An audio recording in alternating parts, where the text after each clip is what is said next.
Greetings. I'm Sister MyRa. Welcome to the Hall of MAAT. Okay. First, I'm going to start off by greeting the ancestors. We have to always greet the ancestors. I greet the ancestral spirits, the elemental spirits, and the universal spirits. Okay. And we want to welcome them here and do a libation to them. Anytime you're doing a libation or anytime you're invoking the spirits, you always have your altar together with the four elements involved. They come through the four elements as you bring them together. So we have our fire here. I have it in a light blue candle. Light blue is the element for the air. And we're in the Aquarius energy, which is an air energy. And that's the reason why we have the light blue candle for the air. We have the earth. I have the crystal here. That represents the earth. Crystals, any kind of stones, that's the earth element. And then, of course, we have the incense. We can still smell the incense. That's the air element that we're dealing with. And then the water. And this is to the ancestral spirits, the universal spirits, and the elemental spirits. Ashe. Okay. Now, I'm Sister MyRa. And as I said, I'll be doing a regular lecture here the first and second Wednesday of the month, and you can catch a preview of what I'm going to be doing on Brother Akhenaten's show on Tuesday nights, the first Tuesday of the month.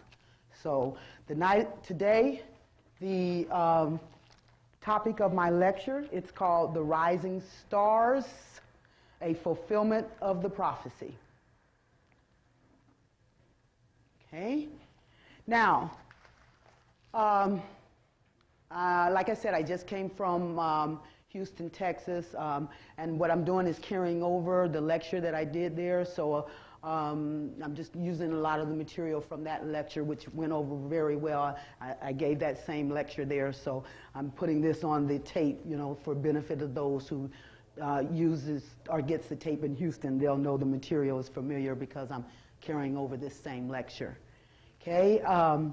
Now, the first thing I want to do is, since this is the Hall of MAAT, I want to do a little, just a little bit to tell you about MAAT. She is the daughter of Ra. She is one of the most ancient of the deities. So ancient that she assisted Ptah and Kamu as they laid the foundation of creation. MAAT amplifies the principles of true righteousness, truth, reality, the genuine, the upright, the just, the steadfast, and unalterable laws of justice. MAAT symbol is the feather with air as her element. And what I want to do is that leads me up to, I want to talk about the feather, which is a symbol of MAAT. Okay, so that leads me to reading a little bit on the feather so that we can understand the significance of how to use these tools to understand when the spiritual world is trying to give us information. We get our information through, like I said, the elements, which is nature, see. So all of the animals, all of the elements, all of these things come together and connect with us so that we can get some spiritual enlightenment. This is how we understand these things. Okay. Page 91.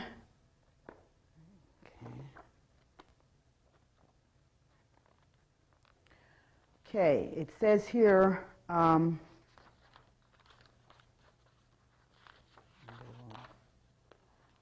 feathers are symbols of the accomplishment of rising from the terrestrial world, of being free of the gravity of the mundane world.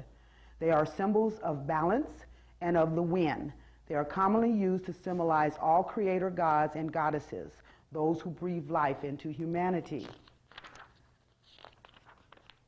When a feather comes into your possession, it can help give lift to some area of your life. It can be used to help insulate and protect you against elements within your life.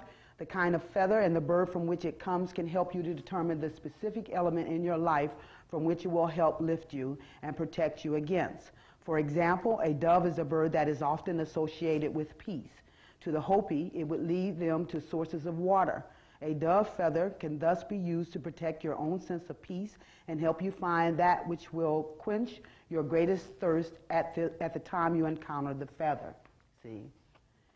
I always tell everyone, when you walk upon a feather, pick it up. Okay? It does mean you've been practicing the principles of MAAT, and you're about to be rewarded.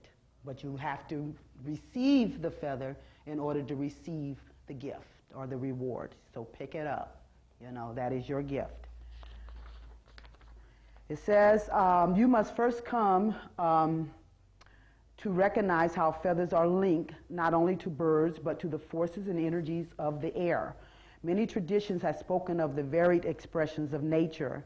They have often described entire dimensions of life associated with the elements that are generally invisible to the human eye. These we know more commonly as members of the fairy realm.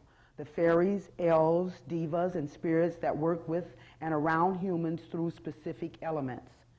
Folklore and mythologies are filled with tales of beings associated with the element of air. These beings range in size from the tiniest to the great storm divas that move the winds and bring changes in the weather. They often appear delicate, and those of the larger size may actually appear angelic. They are around when anything associated with the element of air is honored. Anyone who works with birds' totems will have contact with them. Fairies and spirits of the air often work through birds to assist humans in the initiation of air, the understanding of the workings and powers of the mind. Through birds, they help us in opening to wisdom and to everything discussed later on in chapter 6. Feathers are direct links to them. They call their forces into play from the softest sigh to the strongest gale. The spirits of the air are found. Wherever birds live or are found, these fairies are found as well. Many fairies and spirits of the air come to humans in the form of birds and other winged creatures. Through them, we can more easily connect with the archetypical energies of birds. Anyone who works with any element in nature has contact with the fairy realm of life, whether they are conscious of it or not. The more conscious of it they are, the more real it becomes. The easier it is to work with any creature in their realm, in this case, birds. It says, many spirit totems that are birds are simply spirits of the air, using the bird form to connect with humans and more directly. Through feathers, we can call forth birds or those fairy beings associated with the element of air. Through feathers, we can learn to make our wishes reality. They empower our thoughts, and through them, we can invoke nature to confirm this link for us. The confirmation process of a link with your bird totem or of an air spirit working through the bird is simple. Air makes possible the power of sound and the movement and activation of thought. When the connection with your bird totem is established or needs to be confirmed by you, simply perform these following 5 steps. Choose a day on which the air is perfectly still. Take any feather, go outside and sit under a tree. Okay? Number 2, allow yourself to relax and just breathe deeply. Number 3, then slowly raise the feather above your head with both hands and then lower it to just in front of your mouth. Number 4, now slowly and gently blow upon the feather. As you do, move it with your hand as it is being carried by your breath. And finally, number 5, to enhance the effect, whistle a soft childhood tune that you remember upon your feather. If you have a penny whistle or flute, tie the feather to it and play the tune. It says in just a few minutes, the air spirits and archetypical forces linked to the feather will become active. The tree leaves will rustle. You will see some leaves or dust swirl upon the ground. You will feel a breeze begin to pick up. Bird activity around you will increase. This is a simple exercise, but it is one that helps awaken a realization of the force of air. It provides you a quick confirmation that feathers are wonderful tools to connect with those forces and those spiritual beings that work with them, okay? And I just did a little experimentation before I came over here, and I took my feather and I blew on it, because that's what they tell you to blow on it. And sure enough, when I went outside, I had birds, just a bunch of birds, you know, just lighting in front of my tree. I lost count of them, the birds that came and just were in my tree, in my backyard. So, you know, test it. You got to understand that this is real, okay? And when we're talking about the air element, we're talking about the unseen force, okay? So prove it. Prove it for yourself, because once you do, you become more confident in your own inner power. The more confident you are, the more powerful you become, okay? Because we are moving into the Aquarian Age, which is just the age of the knowing, okay? It's no longer enough to believe. That was the Piscean age, okay? Piscean is a water sign, which is emotions. It's ruled by the planet Neptune, which is about spirituality or deception, you see. So there has been some emotional manipulation of our emotions, you know, to deceive us. This is where we got the religion from, okay?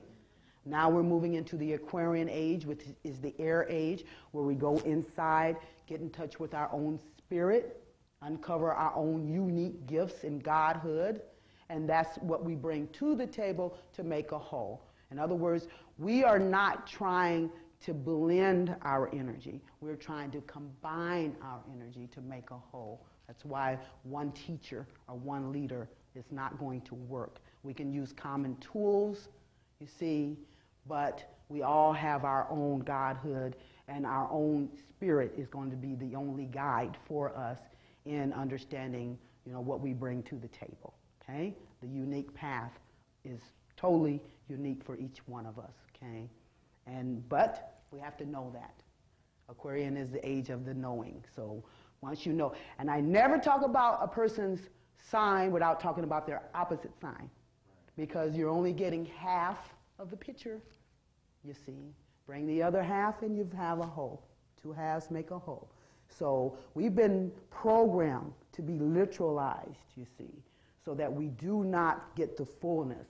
As above, so below. When we start looking at the fullness, we see that. We see the fullness of the concept. So if we're talking about the Aquarian Age, which is right here, the opposite of Aquarius is Leo, okay? So Leo represents the creator, the ruler, you know, it's creativity, the ruler, all these things. So when we put the I know of Aquarius and combine it with the I know of the rulership of Leo, we're talking, I know I am the creative ruler of the universe, okay? Understand? Put them together before you understand the fullness of the concept here. Otherwise, you're just using half of what you are trying to activate, okay?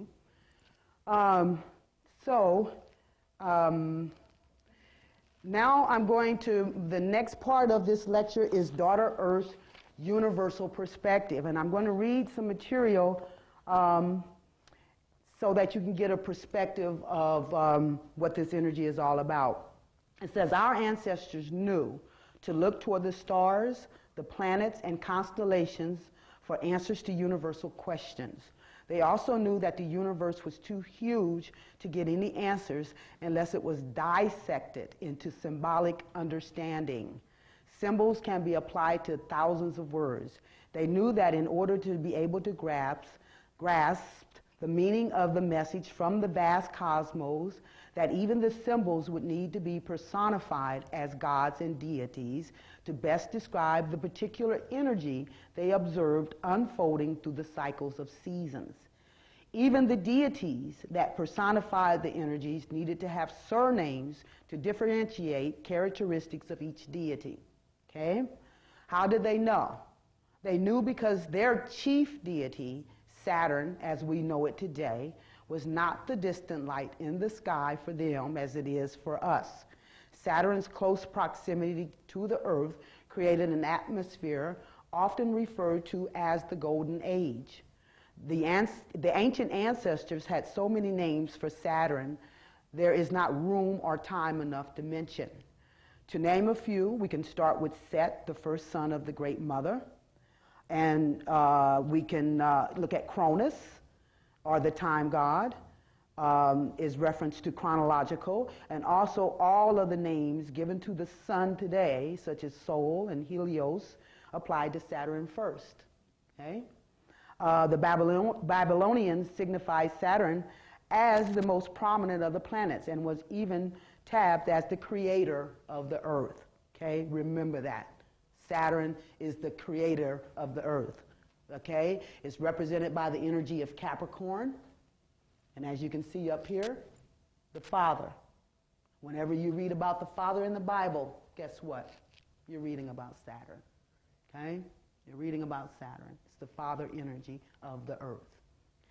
The closeness of Saturn's influence allowed the ancients to possess extraordinary spiritual perceptions through methods of telepathy with plants, animals, each other, as well as energies of the universe. His presence was considered as the king in heaven. Saturn is represented by the energy of the constellation of Capricorn, which is the energy of the concept of the Hebrew people. It also governs the colors of brown, dark browns, and is the energy of limitations, obstacles, and restriction. It is the sign of the sacrificial lamb. Now, why am I focusing so on Saturn? Can anyone see where I'm leading to? Why did the ancestors put Saturn at such a prominent status? Who are the children of Saturn? Who does Saturn energy best describe as a people?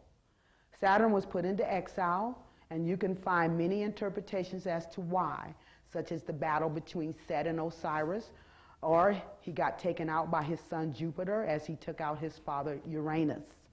The fact is, he was put into exile and was prophesied to return to prominence. In fact, this is the Christ energy represented by Jesus, born when? December 25th, which is the Capricorn energy. As the reign of Saturn returns, so shall the people of his energy. The winter solstice indicates the harvest as well as the apocalypse, and it will be the Capricornian energy that will activate and initiate this process. Okay? On August the 11th, 1999, all of the planets were lined up in the 4 fixed signs of the zodiac. Leo, opposite Aquarius, and Taurus, opposite Scorpio. Those are the 4 fixed signs of the zodiac, which means they are, very, we call that the cross of crucifixion, purging and suffering, you see. It says, the fixed cross of August 11th signified a reversal of the energy rotation from the physical material to a spiritual emphasis. This turn of energy, or return, set the stage for the fulfillment of the prophecy of the return of the Christ or spiritual reign, which has empowered the inheritors or Saturn's energy to open up a new era of rulership under the principles that governs the laws of righteousness of the universe. Okay? When all 12 signs of the zodiac represents each of these principles. In order for the earth to become whole and full, all 12 of these principles must be active. The earth is in the process of becoming a sacred planet. And if any one of the principles are lacking, it would continue as an aberrant entity. With the energy reversal, the material will now take a backseat to the spiritual, and we will continue our present path, not in balance with the spiritual activation. We will be going against the grain of the forces of the universe and experience a material decline and degradation due to the friction produced by pushing against the grain of the now spiritual rotation. We're already seeing this in a big way through weather phenomena especially, you see. Okay, good. And see, like every time, like I said, it started in Leo, which is that fixed energy here. That is the element of fire, okay? So when we first activated, when this fixed cross was first activated in Leo, then we saw fiery things happening to indicate the deterioration of the physical domain, you see. We saw a lot of fire things at that time. We saw heat waves. We saw those fires out in California. We saw all kind of fiery activity, you know, that signaled, you know, the reversal or the downfall of the physical. Rulership, as a matter of fact, since Leo represents rulership. So what we were seeing was a decline of the physical rulership, you know, for the upliftment of the spiritual rulership. This is when we had, what's his name, John Kennedy. He went down in an airplane around this time, you see, because Leo represents children and also rulers. So we're talking about the child of the physical rulers, okay? And his downfall was a direct representation of the upliftment of the children of the spiritual rulership. You understand? Okay? And so we saw those fire things happening. Now, it moved in the next leg of that fixed cross would have been the Scorpio energy. Okay? That's after Leo would be Virgo, then it would be Libra, then we get to Scorpio, which is the next fixed sign, okay? And Scorpio is a water sign. So we saw water things begin to happen at that point, the floods, the torrid rains, yes. And for us, on an emotional level, we went to the extremes, right? Because Scorpio is a sign of extremes. So you saw a lot of people going off, you know, getting very extreme in their emotions, you see. That was demonstrating that tear down, you know, demonstrated through the water element, okay? And then the next leg of the fixed cross would have been the Aquarius energy. And there, that's the air. And then we got the tornadoes, you know, and then from man's perspective, we got technological problems, you see. A lot of computers and things started acting crazy, you see. Yeah, all of that. That had to do with the air, the mental. You see, the air represents the mental. So we saw those things being tested, just like the water represents the emotional, and then the fire represents our passions, you see. And so the next fixed sign was Taurus, which is the earth element. You're going to represent all 4 elements on this cross. So here with Taurus, that's when we got the earthquakes, you see, for the earth element and that tear down process. And then for us, it was health problems, because we're talking earth, so we're talking physical, you see. We got the money, the stock market started dropping, the food, absolutely. All those things that are associated with the earth, you started seeing, you know, some deterioration in those areas, you see. So we made a complete cycle, then 1999, then year 2000, that was the second cycle, okay? To 2000, that was the first cycle. And then from 2000 to 2001 was the second cycle, okay? And from 2001 to 2002 is the third cycle. And beware of the third cycle. Well, because that's usually how long. The third cycle, the completion of the third cycle is when you really start seeing a manifestation of the energy, you see. Yes, absolutely. And then just look at numerology. Number 3 represents either creativity or it represents uncertainty, you see. You know, aggravation because you're uncertain. So anxiety, that sort of thing. So you're either going to demonstrate the spiritual, which is creativity of that energy, depending on how you absorbed or how you balanced with what was going on, how you made your adjustments. Because this is the cross of crucifixion. This is where, you know, we're going to make our reversal from that material to the spiritual rotation.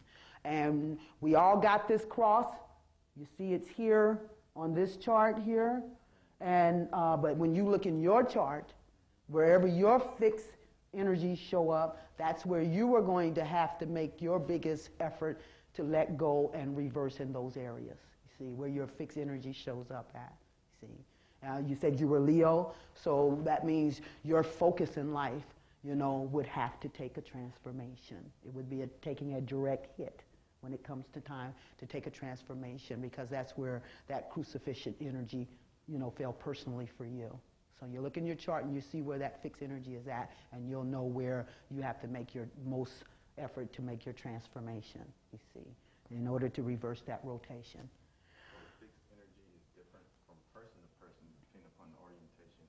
It depends on where it shows up at in your chart. Each one of these houses, these little pie slices represent houses. See, when you're looking at astrologically, the planets are going to tell you what energy is influencing you.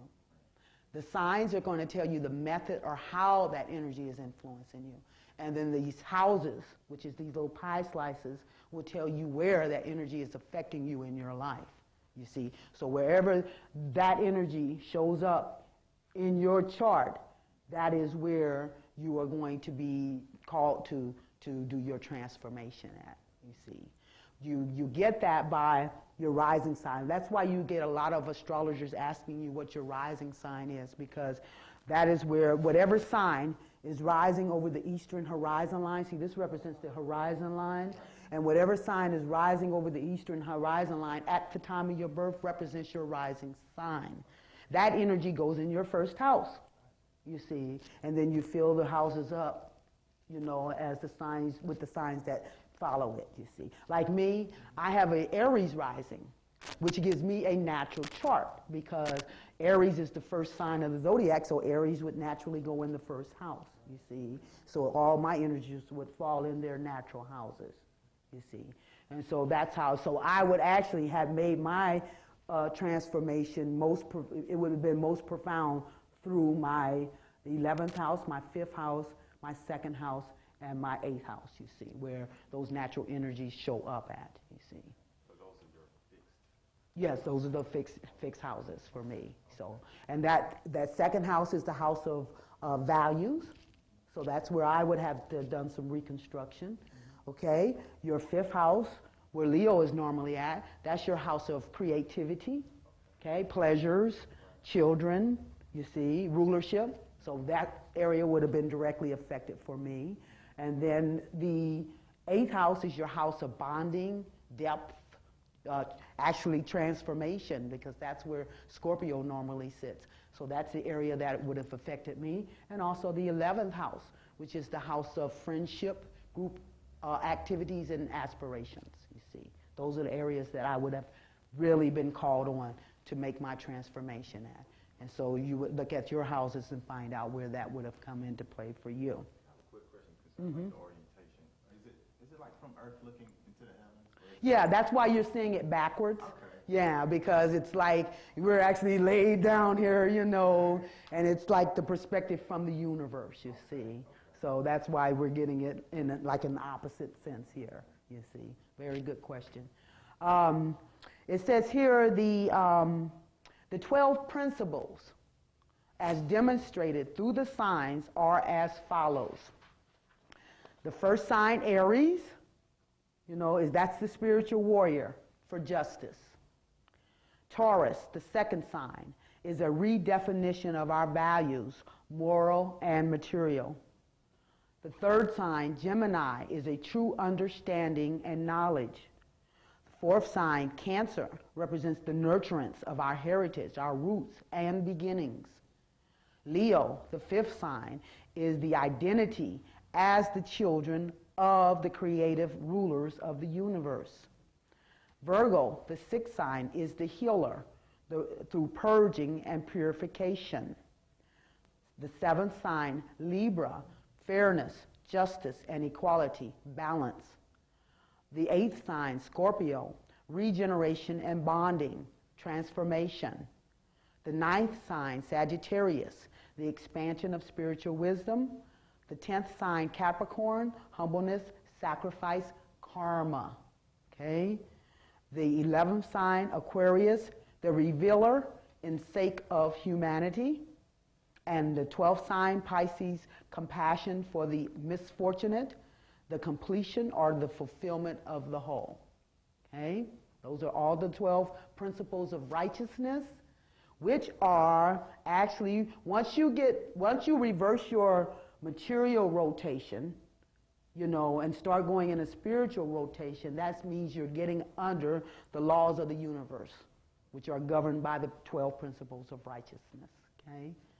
So always remember, as above, so below, but in its opposite, you see. Physical, spiritual, but they're always opposites. If we're going physical, we're going Aries, Taurus, Gemini, Cancer. But if we're going spiritual, we're going to go Aries, Pisces, Aquarius, Capricorn. We're going to go in the reverse rotation, okay?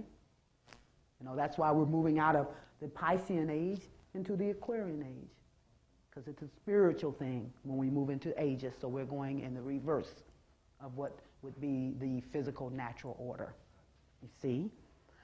Okay, it says, this is our time. We must be the activators of these forces to become whole, allowing the earth to blossom into the sacred fruit and take her place in the universal scheme of things. The spiritual does need a physical participant for activation. In order to understand how to do this, we must first understand the basics of astrological energy. I'm not here to make astrologers of you, but to give you an understanding of the symbolic significance of astrology so that we may be able to recognize how to open up to our empowerment. The gate has been opened and is widening daily. Our ancestors has a much clearer and direct access to us through our subconscious or spiritual mind. They have been perched and ready to impart all we need to know, but we have been preoccupied with the material world. This can no longer be, and all we have to do at this point is to open up to all the avenues of discovery. We will be seeing, hearing, feeling, and receiving more now, okay? Because the dimensions are blending. The third dimension is blending with the fourth dimension. Fourth dimension is a spiritual dimension, you know. Only thing about that is any spirits are involved in that dimension, good spirits as well as bad spirits, you see. So you have to be able to discern between what spirits, you know, to deal with and what spirits to keep out, okay? And that's where your spirit guidance come up at, you see. It says here, others are already busy trying to usurp us of our empowerment. They have been busy for a long time. When you saw the increased interest in genetic studies and testing, that was a sign that they had pilfered the genetic DNA coding of our ancestors' physical remains to gain access to the information we must now take on. They have already discovered the knowledge of power, but they still don't have the melanin juice, okay? That is why they have been pimping the juice through our willing participation in their daily rituals while they turn us away from the truth of this practice. Every time you celebrate their holidays, their Super Bowls, and especially the Olympics, you are participating in one of their rituals. Anything that is done in mass participation is a ritual. It's fine if you recognize what you're projecting your energy toward and for what purpose or for what you are gaining from the experience. The problem is when you do not use the main focus of your energy for your own empowerment. When you allow others to pimp your power while diverting you from your own empowerment. We're not trying to turn you against your religion. However, when you allow your religion to turn you against what our ancient ancestors practiced as the supreme power, you are contributing to your own oppression. Okay? Can anyone reasonably believe that by practicing what our ancient ancestors did from the beginning is wrong? They had civilizations to rise and fall before others even climbed out of their caves. All that they are promoting as right for us has been pimped from us, watered down, and applied for mass manipulation. We as black people claim to want power. We are the source of power, but we are afraid to believe in our powers. If we believe in our fears, we will live our fears. But if we believe in our powers, we will bust out so incredibly that we will shock even the very universe. Okay? The reason we have been undergoing this alchemy process is so that we know fully how to utilize this tremendous energy once we are endowed with it. The white man abused his powers and he screwed up this world. But if we abuse our powers, it would have cosmic significance. This is the training ground. Start your lessons now. If you haven't already set up your altar, shame on you. I suggest you get busy. If you have and you don't know how to utilize it, that is what I'm here to help you with today. Okay? Okay. Now, you've already seen this. I want to demonstrate this to you. And as you've already noticed, everything seems the opposite. We have the south here, we have the north here, we have the east here, and the west here. And as I said, the father energy, you know, which is the Capricorn energy. See, when you talk of, like I told you, when you look in the Bible and you read about that father energy in the Bible, you're actually reading about the Capricorn or the Saturn energy. And they're talking about, you're always hearing the mountaintop.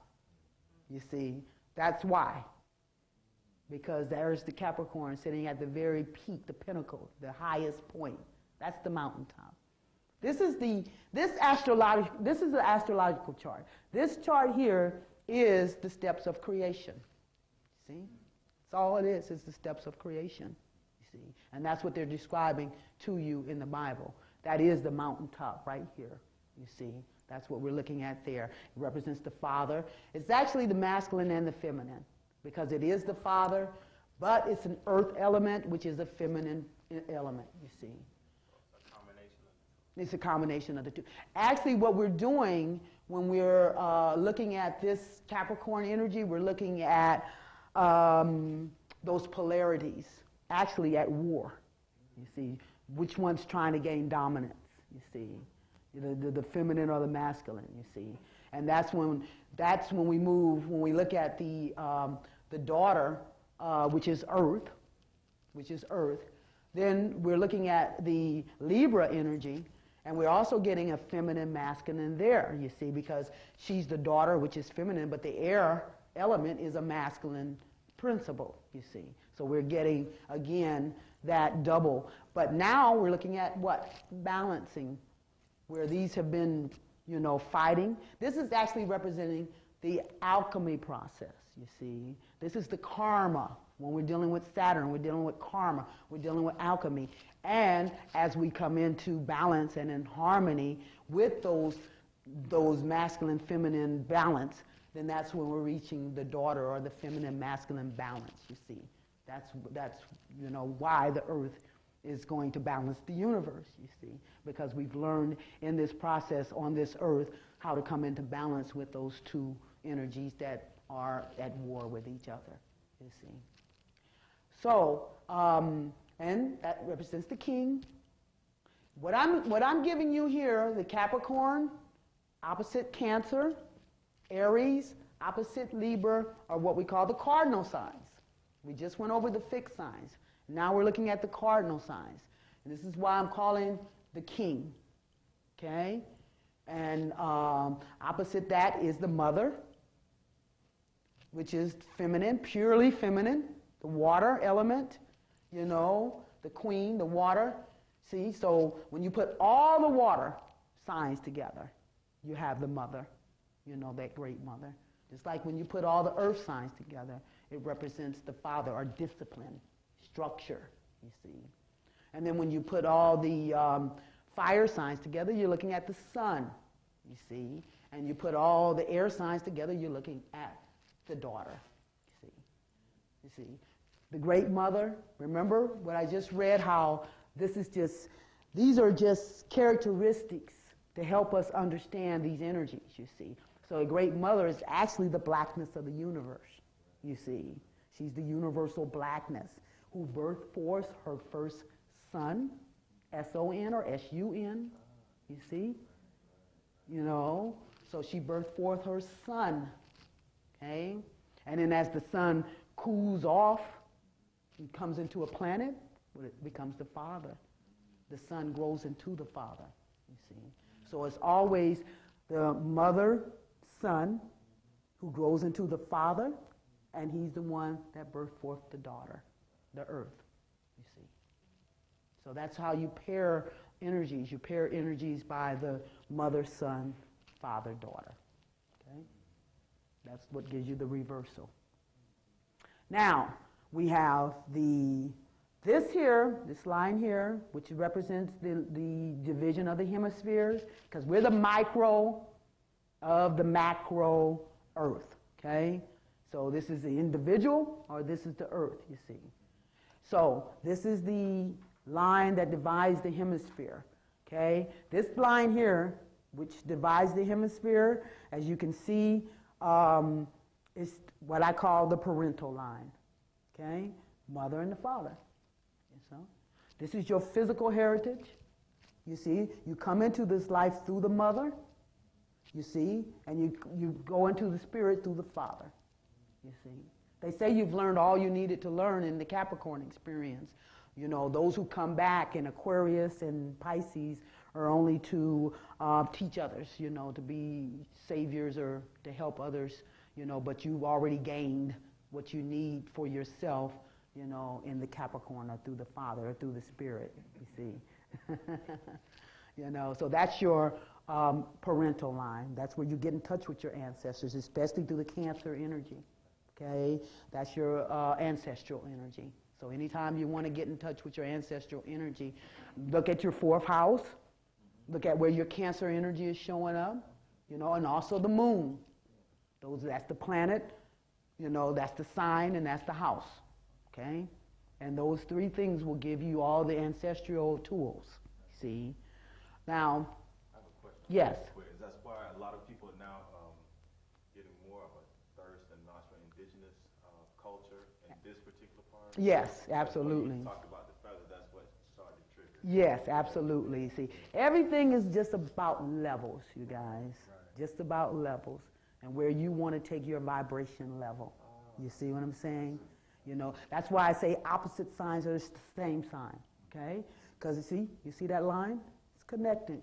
They're connected. It's just a matter of where that vibration level, you know, where you, like they say, hot and cold, where does it turn into hot and cold, you see? It's just a meeting ground between the two.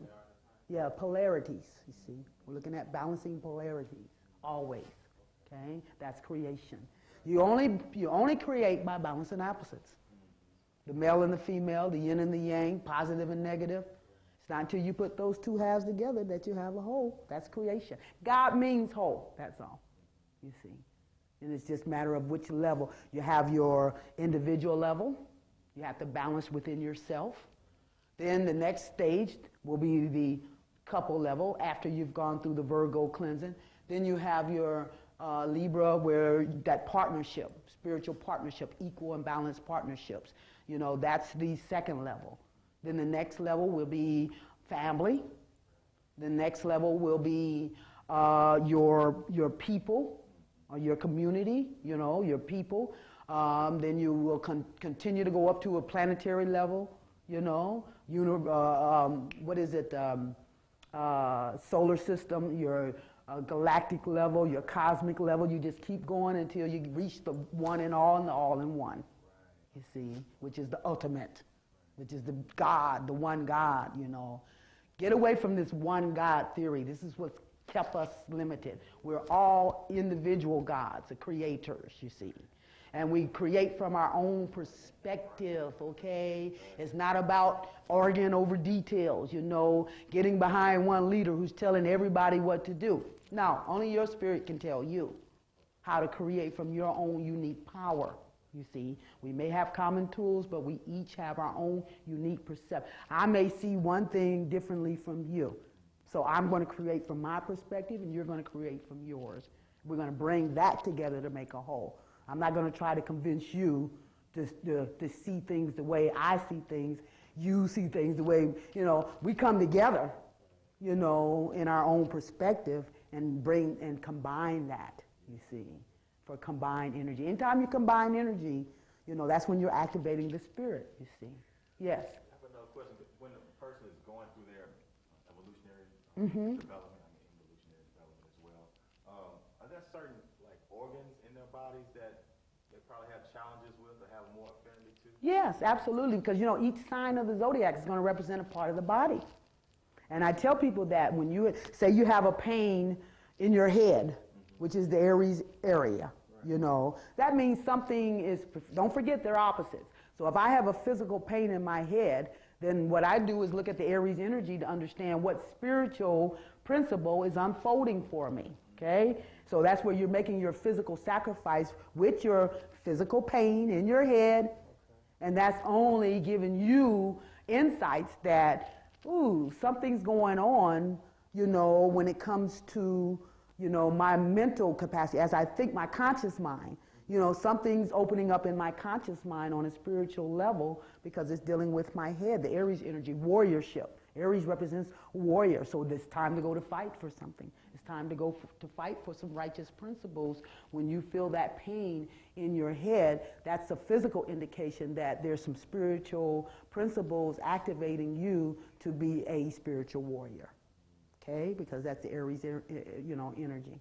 You know, if it's your arm, that's Gemini, you know. So that represents understanding, yes. That represents, so if something's bothering you in your arm, then it's just a physical indication that there's some understanding on a spiritual level that's opening up for you.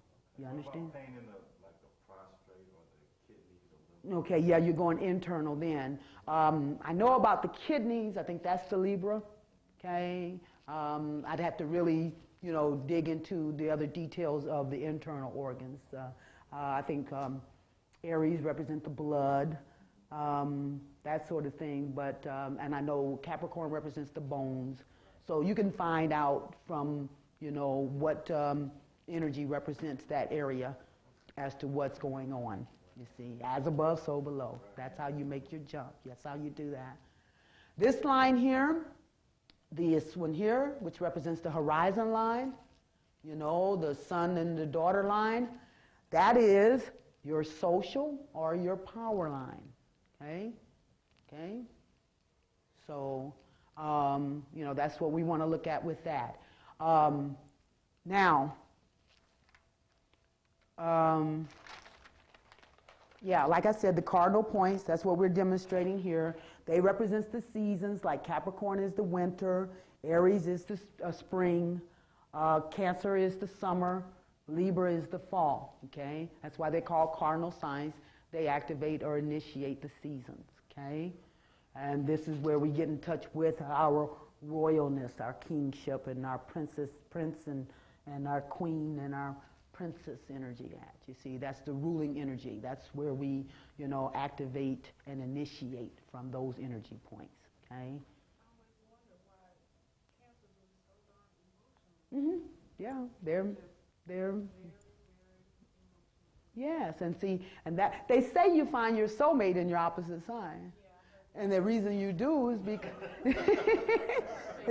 they balance, you balance each other, you know, but it's not a very easy relationship. Most people don't want a soulmate relationship because it's hard enough, you know, as it is, you know, without the extra challenge of that soulmate, because they're weak where you're strong where they're weak.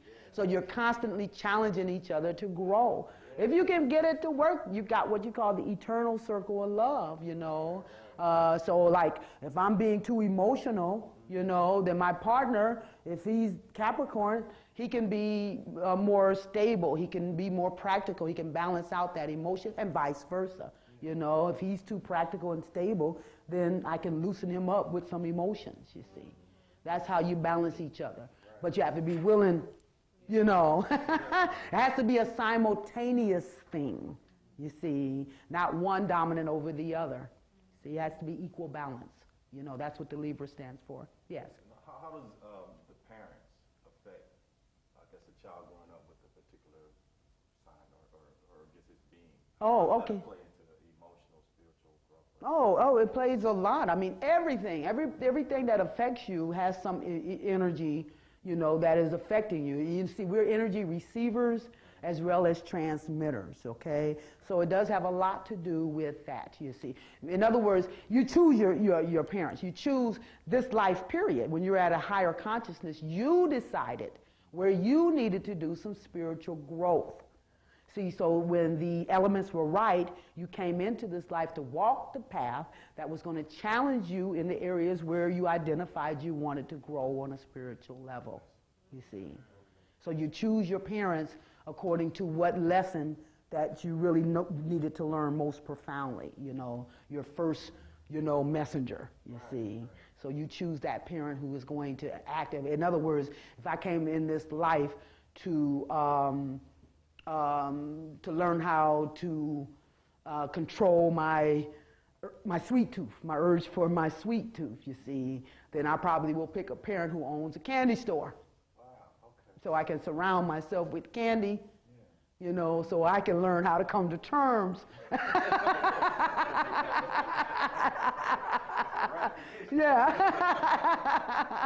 That's how you do it. You understand? Right, you know, so that's what you do. You come into this life to learn and grow on a spiritual level, and you pick, you know, this life so that it will challenge you in those areas that will promote the growth that you needed. Okay? That's right. Absolutely. You know, and your own spirit is your only guide, you see, because when we fell into this flesh, you know, we lost consciousness of, you know, our power and this information. But the more we line up with our spirit, the more we come into remembrance of what that mission is, you see, what that scope is. And you can find all of that in your astrological chart. There's nowhere that you can get as much information as you need about who you are through your astrological chart. Okay? I have a question. Yes. Once you know your fixed site, how do you navigate to find out where your other houses are at that particular time in your life? Okay. Well, you just have to have your chart, you know, done. You have to have your chart calculated so that you can go right to your chart and look and see just where that energy is going on. Then you have what you call the transit planets. Transit planets is what's happening in the sky today or any given date, you see. Now, as the transit planets circles the Earth, then it's causing energy interaction between your own universal energies and, you know, the external universal energies, you see.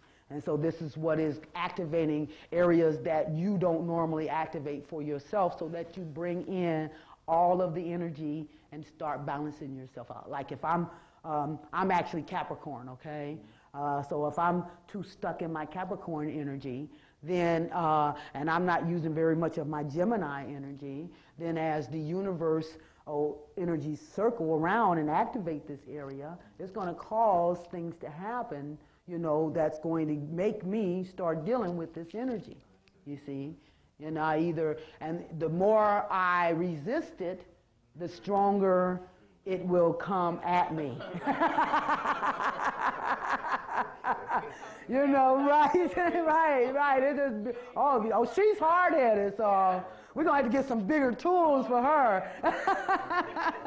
But, you know, but the more you are flexible, more you grasp the understanding or the lesson that energy is demonstrating for you, then you start blossoming in that. Then you are rewarded. Anytime we pass the test, you know, anytime we come to an understanding about a spiritual lesson, we're always rewarded, okay? You know, always. And it's a much more profound way than the reward would have come on a physical level. You will be eager to let go of the physical reward when you start understanding the power of the spiritual reward once you've learned that lesson. I tell people I'm almost a masochist at this point. Here, kick my butt! You know, because I know that's something getting ready to open up for me on a spiritual level, you see, as I learn that lesson. So, You won't have to go back to that. no, don't have to. No matter of fact, it empowers you because it's opening up another part of who you are. And now you can activate that energy as well as the energy you're used to activating. So you're becoming, as we blossom, like I said, this is creation. As we start using the fullness of who we are, you know, that's when we make our transformation. You see, and that's what empowers us, you see. That's what puts us in. Yes, absolutely. That's what puts us in. That's what puts us in sync or in unity with the universal forces. You see, we reversed our rotation. You see, and that rotation is in the same rotation of the universal forces. So you're now blossom. We're able to access that energy and empower ourselves. You see, yes. So where you're born at, is that where you in the cycle? Is that where you are now in that cycle? No, that's what you call your natal chart. Okay, you have what you call a progress chart, which does reflect where you are today versus where you are with your natal chart, what you came into this life with in your natal chart. Your natal chart is always going to be the core, though. It's always going to be the basis, you know, from what everything else stems. You see, so like my sun is in Capricorn, but when I look at my progress chart, it's now in Pisces. You see, everything, I've got a lot of energy in Pisces, you see. So I've traveled, that means energy-wise, I've traveled from here to here, you know. So I've developed and learned now to come from the Capricorn into the Aquarius and now to the Pisces, you see. So that's what your progress chart will reflect, the growth from your natal chart, okay? Yes. Yes. Now, let's see. I think there was something I wanted to read out. Let me see, the Cardinal, 167. Yes, let me read this from Alice Bailey. I get most of my information from inspiration, okay? And then what I do is use the books to validate that, okay? Yes, okay? Yeah, to validate it. Right. I receive it from spirit, and then I can go to the books to validate the information. Okay, you do it in that order. Why we're making our transformation is so that we can make our reversal.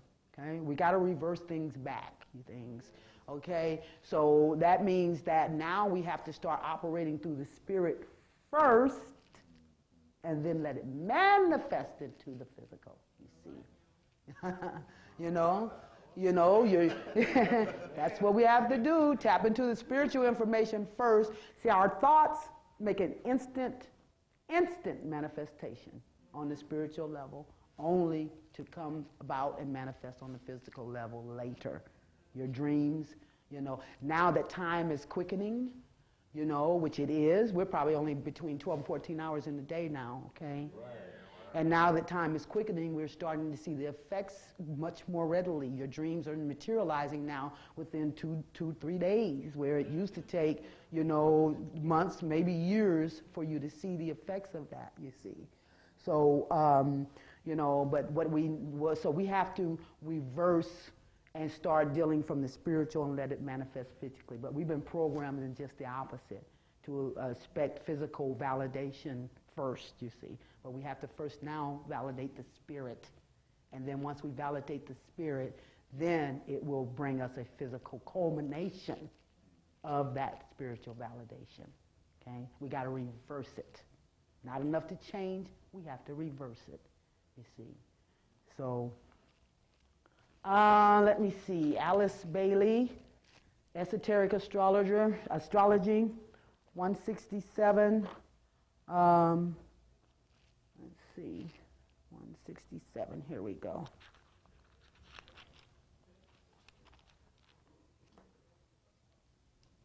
Okay, it says here, hints can be gathered together as to the interlocking forces of all the 12 constellations as they pour into and through all the kingdoms in nature, carrying with them also not only their own individual potencies, but also those of the 7 rays, focused through the sacred and non-sacred planets, the discovered and undiscovered planetary lives. It has been occultly said that a vision of these powers and their many weaving lines, seen as rivers and streams of light, is given to the initiate from the mountaintop of Capricorn once that summit has been reached. Remember I told you, that's the pinnacle there. That's when you're at the top of the mountain, okay? And that's when you can actually know that everything there is to know, as you move now into the spirit, you see. It says Christ, no, let me see, that's not what I want to read, this one. Okay, I'll read it. It says, Christ was born in Capricorn, fulfilled the law under Saturn, initiated the era of intelligent brotherhood under Venus, and is the perfect example of the Capricornian initiate who becomes the world's savior in Aquarius, and the world, the world's server in Aquarius, and the world's savior in Pisces, thus completing the round of the zodiac and able to say triumphantly in Pisces, it is finished. Okay? It says the polar opposites, just like I was demonstrating here, Capricorn, Cancer. It says the polar opposite to Capricorn is Cancer, and as you have been taught, these two signs are the two great gates of the zodiac, one opening the door into incarnation, into mass life, and into human experience, while the other opens the door into the life of the spirit, into the life of the kingdom of God, the life and purposes of the hierarchy of our planet. Cancer admits the soul into the world center, which we call humanity. Capricorn admits the soul into conscious participation in the life of that world center, which we call the hierarchy. Libra admits the soul into the world center, which we call Shambhala, for it is the polar opposite of Aries, which is the place of beginnings. Libra demonstrates the perfect balance of spirit and matter, which first came together in Aries. This balance and this relation of the great opposites, spirit and matter, is symbolized for us in the personality situation of balancing the pairs of opposites. We're always going to come back to balance and opposites, you see, always. As above, so below. Okay, like Aries is the below or the physical. Libra, its opposite, is the above, okay, or the spiritual. Taurus, the physical. Scorpio, the spiritual. Gemini, the physical. Sagittarius, its opposite, the spiritual. Cancer, the physical, which we just demonstrated there. You know, its opposite, Capricorn, the spiritual. Leo, the physical, its opposite, Aquarius, the spiritual. And Virgo, the physical, its opposite, Pisces, is the spiritual, okay? And you have to have them both. None of them is no greater than the other, okay? You've got to bring the spiritual together with the physical in order to make a whole. The spirit without the physical don't have a basis. You know, the physical without the spiritual, it gets us to where we're at today. You know, too materialized, you see. Yeah, too materialized. And I'm hoping to put to rest all this argument about who's superior, the male or the female. You know, they got to come together in equal measure in order to be whole, okay? That's as simple as that, to be one. Now, I'll tell you, what you're doing, you're operating, let's look at the male and the female, balancing those two to make a whole, okay? Now, as we look at an individual trying to come together with its opposite mate in order to bring a wholeness in, we're dealing with four entities here, okay? We're dealing with the physical man, the spiritual man, the physical woman, the spiritual woman, okay? Now, I'll tell you this, the physical woman is above the physical man, but the spiritual man is above the spiritual woman, okay? Because the spirit, like we show here, the father, that's the masculine, and the physical, the mother, that's that's the feminine, okay? The feminine is the earth. We're the forms. We're the ones that bring form, manifestation, you see. Material, material, you see. Where the spiritual is the force, the power, you see. That's the masculine force, you see. We got a receptacle, you know, and then what activates that, you see. So it's the physical, the woman is the supreme, and the spiritual, the man is the supreme. But we have both within us, okay? We have both within us. So there's no need to argue about that. And it's not until we come into balance within ourselves, that we can even combine with that mate who also is in balance with themselves, which will, then we can make that equal or spiritual partnership, you see. Only after that is accomplished. Which leads us to the coupling of the twin souls for the fulfillment. Okay, so first thing I want to read is this call, because we're always going back to our opposites and balancing those opposites. Now let me read this to you, because now you've seen these different movies, The Matrix, The Fifth Element, Dark Crystal. What's the last thing always before fulfillment in these movies? What's the last thing that has to happen? Yeah, but think about it, what's the last, in line with what we're talking about. There you go. The male and the female has to come, the kiss in the Matrix, okay? Even even Dark Crystal, those two, and so that's the last phase before fulfillment. You see, the balancing of those opposites, the male and the female, to become whole, to become full, okay? It says the number 14 symbolizes the 14 pieces of Osiris, who was slain by his brother Set. His body then cut into 14 pieces and his soul simultaneously separated into 14 pieces. It has been the task of the twin soul of Osiris, Isis, to search for these 14 pieces of her mate throughout many weary eons of time.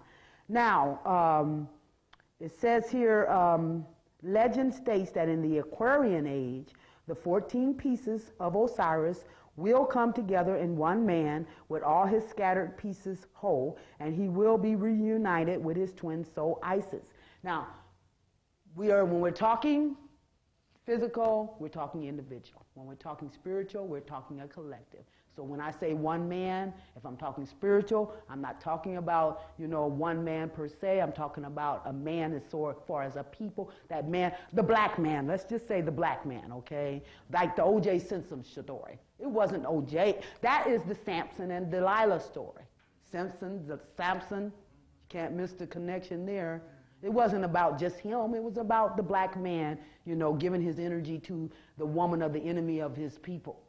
Okay? Right.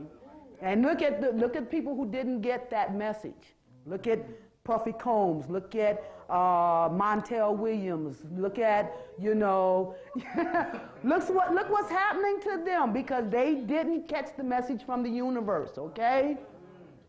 Okay? They looked at it as one man, O.J. Simpson. He shouldn't have done that. This ain't about him. This is about you. And the great mother, who is the blackness of the universe, who you are directly snubbing your nose at. And you think she's going to empower you, and you laying up here with this white woman? No, you're going down, baby. Understand, as above, so below. Make a jump. When something happens, see the bigger picture. They've intentionally programmed us just to see from a physical perspective, because we're only seeing half of the picture. We're not getting the whole story here. Like another thing I tell people, why do you think just one black woman got killed in the Olympic bombing here? Yeah. One black woman. Come on, you guys. That had to be a message. Yeah, one black woman got killed in the Olympic bombing. One black woman. The only person got killed. So that should have signaled your antennas right then. This is not your party. Okay? Get out of Dodge. This ship is going down. If you're hung up in it, you're going down with it. Okay? That was the warning here. We got to see what the universe is saying versus what they're trying to program you to understand about what's happening. Okay? That's what we have to do. It says, all sun sign patterns add to the mystical Isis-Osiris number of 14, allowing each sun sign combination to search for unity, each within his or her own vibratory pattern. The only way lovers or mates who are influenced by the 1-1 sun pattern vibration may recognize one another as twin souls and satisfy their karma is for one of them to be sufficiently spiritually evolved to vibrate to the higher octave number of the one, which is 13. When added to the one of the other person, this combination then adds to the mystical Isis-Osiris twin soul number of 14. If both people under the 1-1 sun sign pattern influence vibrates to the higher octave of 1, which is the number 13, then the two of them will be under the vibratory influence of the number 8. 2 times 13 equals 26, which when its two numbers are added together becomes the single number 8. The number 8 represents the double serpent circle mystery of love. 2 circles of zeros, one on top of the other. It says, let me see, therefore, when the two persons involved in the 1-1 sun pattern are spiritually advanced in equal measure, they may experience the thunderbolt path of karma and reach enlightenment swiftly together, though this is a rare mystical achievement. You know why it's a rare mystical? Because it represents the fulfillment, okay? And that is yet to be occurred. So you have many soulmates, but only one twin soul. That twin soul is someone that you have many lifetimes of love, building that love together, okay? It's your spiritual mate, okay? You know, and so it is the, you know, so that's the task, to come together with your spiritual mate, you see. Most, not all, but most twin soul couplings are physically separated right now. Not all of them, but most of them. And the reason that they're physically separated is because through your yearning, your spirit, you're reaching out. Your spirit is reaching out, and you're making that coupling on a spiritual level, which we have to do now. We have to reverse, and we have to make that connection on a spiritual level and let it manifest in its fullness on a physical level, you know, which is the fulfillment, you see. So you connect on a spiritual level and then come together or fulfill that when you come together on a physical level. But you will not be allowed to make that physical connection until you fully extended the connection on a spiritual level first, okay? That way you're never separated. You know what I'm saying? He could be in Timbuktu and you could be in Africa somewhere, but if your spirits are connected, you're always together, okay? You see? So, and to the extent that you build that spiritual connection will be the extent that you will be able to culminate the physical one, okay? So it's no rush in this, you know? It has to come together in its fullness in order to reflect on the physical level the fullness of the combination, see? Okay? So that coupling, you know, as we get back to the movie, that's the last stage before fulfillment. And remember the title of my lecture, The Rising Stars, a fulfillment of the prophecy? You see? This is where we're at right now, you see. We're trying, the universe right now is demanding fulfillment. And if you're involved in anything that is not fulfilling, it's moving it out of the way. Yeah, so that it can, absolutely, so that you can, without a doubt, make room for, and it's going to test you on that, because it's going to, all these physical criteria you done build up here, your physical agenda, you know, and the spirit is coming and saying, we want you to do just the opposite now. Okay, where am I going? Am I going to put more credence in what the physical world is telling me, or am I going to put more credence in what the spiritual? You may be in a 25-year marriage, but if you're not fulfilled in that marriage, spirit is saying, go, because you can't fulfill, you know, what we need fulfilled with a partner who is not your match. You see? When you say match, you don't necessarily mean that soulmate, do you? No, just like I said, you have many soulmates. Soulmates are what trains you so that you can keep evolving until you are in a position to combine with your twin soul. Okay? Okay? You know, so that's your spiritual. You have to make that spiritual connection, and then your spirit will guide you on that. Okay? who that is. It'll identify it for you. Okay? You just have to start tuning in, listening, see, tapping into that information. That's why I say put your altar up, you know, bring that energy together so that your spirits can come through and give you guidance. Start paying attention to the things that you never paid attention to before. We're going the opposite. We're reversing our reality, your hunches, your intuition. You can see a flash of light out the side of your eye. That's what you better be checking out, okay? I don't care if you got a big sandwich over here. You better take and find out what's going on over there. Okay? So we're going to start with Virgo, which is the individual cleansing and purging. That's why Virgos are so meticulous, because they cleanse and they purge. Okay? And when you have cleansed and purged of any impurities, then you are ready to combine with that spiritual partner. You see? And once you combine with that spiritual partner, that's equal partnerships, you know, just, fairness, balance. Once you've done that, then you combine with others in those spiritual partnerships. That moves you to the Scorpio stage, which is bonding and depth, you see. And you become a power, an intense power, and that's when the transformation occurs. And then you move to the Sagittarius stage, which is an expansion of that spiritual wisdom, which then moves you to the Capricorn, which is the administrator, you know, the leader who will, you know, start structuring this new paradigm. Then Aquarius is when you bring this enlightenment to humanity. Okay? And then Pisces is when you complete that. There's completion, fulfillment. That's the fulfillment, you see, when you include everyone, the ones that are left out. And then only to begin the cycle again in Aries at a higher level. Okay? Right. So that is representing the fulfillment. And the last thing, I'm almost done here because I just got a few minutes. I just want you to understand that right now the Mayans have set their calendar at December 21st, 2012, which would put us right here at the mountaintop at Capricorn, December 21st at the winter solstice. 10 more years to acclimate ourselves to this reversal so that we can step into this new paradigm. You know, this matches up with the cosmos lining up for us to make our crossover into this new world fulfillment, you see. So that's what we're going to look at. You know, us coming to that point. Absolutely, absolutely. The book of the Bible is nothing but a book of the stars. When you start reading it from an astrological perspective, it's going to open up a wealth of information, symbols here. You're going to see everything through those symbols.